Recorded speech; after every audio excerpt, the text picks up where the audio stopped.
Meanwhile, China's war of words with Australia is not ending anytime soon.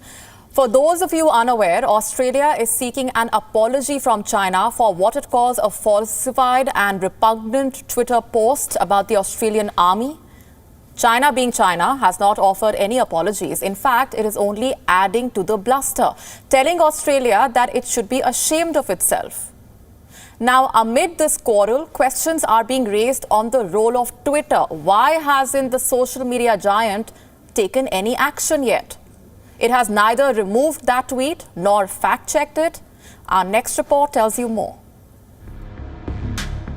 November 19th, Canberra. The Chief of Australia's Defence Force apologised for war crimes committed by Australian troops.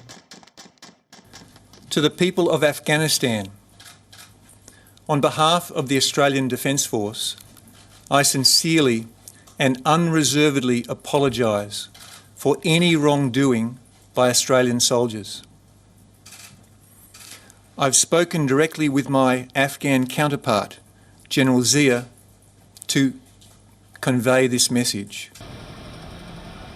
The apology was meant for the people of Afghanistan, but it came as fodder for China's wolf warriors to unleash propaganda against the Australian government. On Monday, the Chinese Foreign Ministry spokesperson Zhao Lijian posted this image on Twitter, claiming to show an Australian soldier holding the knife to the throat of an Afghan child. The aim was to try and discredit Australia's brave acknowledgement of the wrongdoings. Australia lashed out at China, calling the image falsified and the post repugnant. The post made today, the repugnant post made today, of an image, a falsified image, of an Australian soldier threatening a young child with a knife, a post made on an official Chinese government Twitter account, posted by the Deputy Director General of the Ministry of Foreign Affairs, Mr. Lijian Zhao, is truly repugnant. It is deeply offensive to every Australian who has served in that uniform, every Australian who serves in that uniform today. It's been 24 hours since Australia's warning, but China is yet to take down the image. What about Twitter? Forget removing the image. Twitter hasn't even tagged the tweet with a mere misleading or disputed band. This is despite Prime Minister Scott Morrison's request to the tech giant to do so. We are also seeking its removal immediately and have also contacted Twitter to take it down immediately.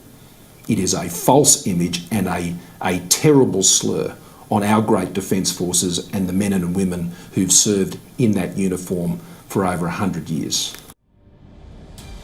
For months, Twitter has been fact-checking the US president.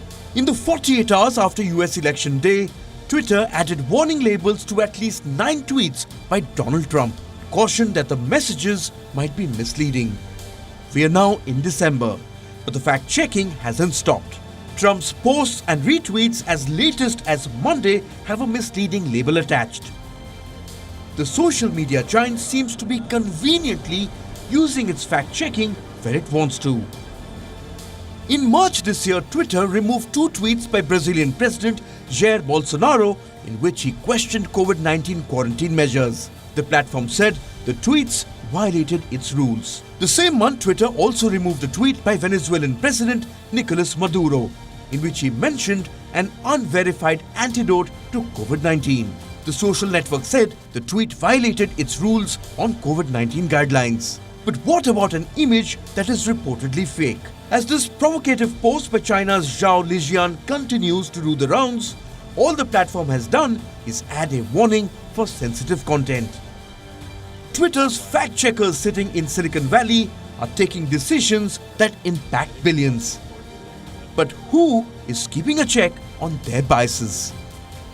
Bureau Report, WION, World is One. Thank you for watching Gravitas on WION's YouTube channel. If you want to stay up to date with what's happening around the world, then subscribe to our channel and don't forget to like and share. Thank you very much for watching WION. World is One.